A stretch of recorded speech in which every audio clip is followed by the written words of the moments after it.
This portion of the news is brought to you by Inspiration Senior Living, where we provide affordable elegance to Pahrump area seniors. Give us a call at 751-2300 and make an appointment to tour our community. Even in the general population, people don't want to talk about depression, which is one of the major reasons it isn't always treated properly. Depression is also a concern in the medical community, particularly affecting physicians in training known as medical residents.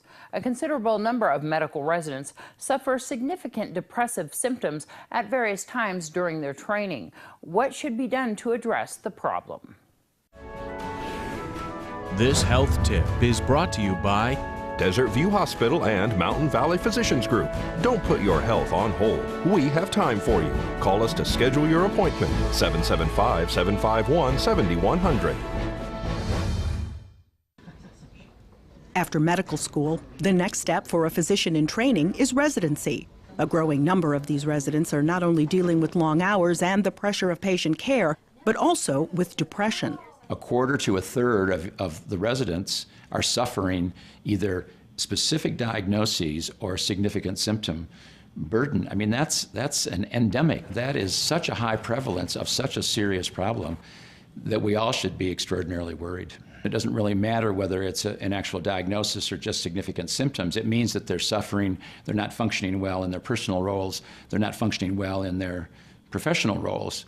Dr. Thomas Schwenk, Dean of the University of Nevada School of Medicine, says while medical students and practicing physicians have a prevalence for depression roughly similar to the general population, the diagnosis is much more common in residents and also carries a great deal of stigma. We want people who are confident and strong and have shown great energy and decision making and have taken charge of situations in their undergraduate preparation. So it's not surprising that these same people are going to have a hard time admitting vulnerability or that they need help. And when residents apply for jobs, they do not want a hint that they've suffered from mental illness. There have been several efforts to address this problem. Confidential mental health care is now more easily available, and mental health records are not included in academic records. Resident duty hours have also been scaled back in recent years. Reduction in hours, probably because it still is an incredibly high level of workload, hasn't really improved residents' quality of life, and it seems to have caused some problems in performance and in the quality of care. The world is just so dramatically different, yet we're still training residents the same way. It looks exactly like it looked in the 1950s and 1960s. Dr. Schwenk is calling for even better mental health care and a national conversation about today's medical education system.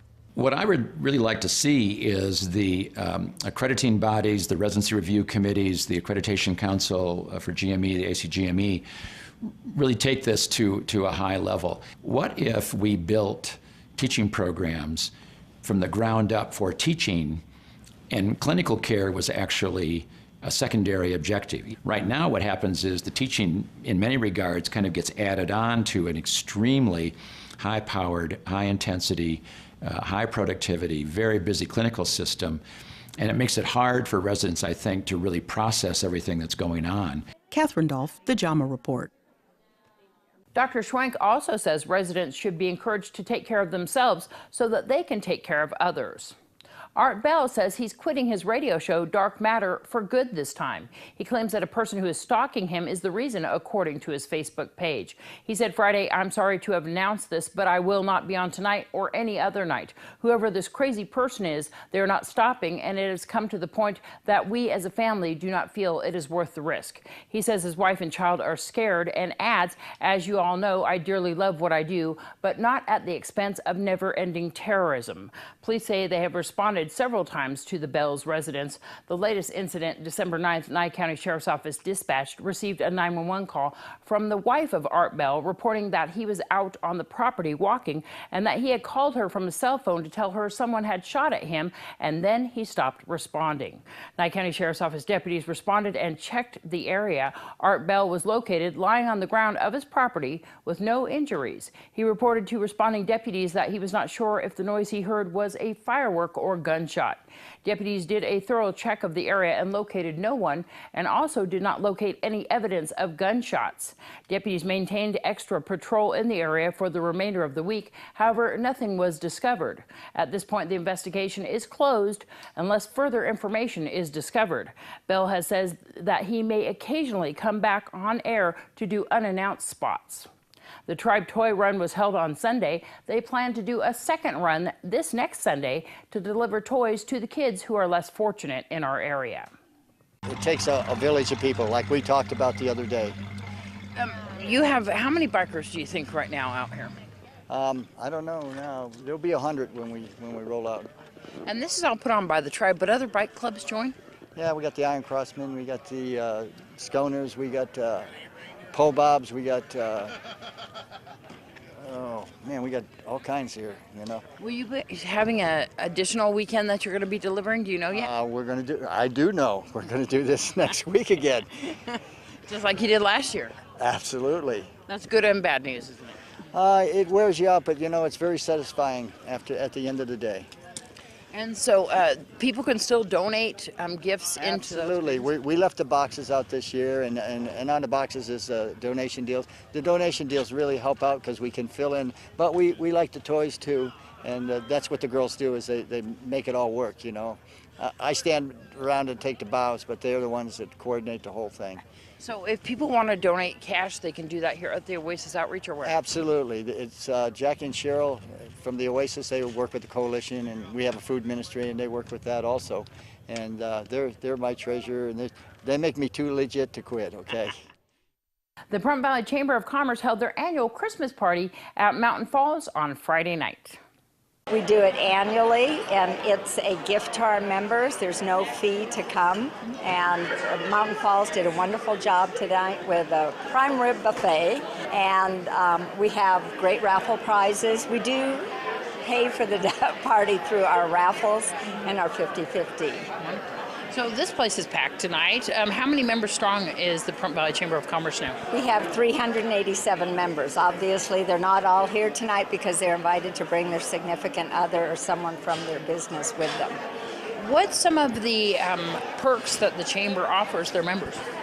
Well, they get opportunities for free advertising. Once they join, they do a ribbon cutting, which you're always part of.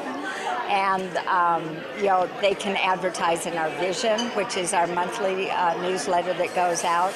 They can advertise in our e-blast for free every week. And we have different events where they can have vendors. They can become a vendor at any of our festivals, the Balloon Festival, the Fall Festival, the Liberty Festival, Biz Expo. Yeah. And mixers all the time, right? And luncheons? Yes. Yeah, our luncheons, we have 2 a month, and they're on the 2nd and 4th Wednesday. And then we have a mixer that's on the 3rd Wednesday evening, and a different business sponsors each one. So they get, the members get a chance to network, and the sponsor gets a chance to show his wares. And you guys are in the Nevada State Bank building, just on the 2nd floor, right? We are, yes. Yeah, and we're there every day, Monday through Friday, from 9 to 4. And you can come on by if you need any services. You have business cards for almost every single vendor that you have. We do, and we have flyers. If you need a phone book, a local phone book, we have that. We have information from the hospital if you need medical information. You know, there's a vast source of information for Pahrump. News 46 will return in just a moment.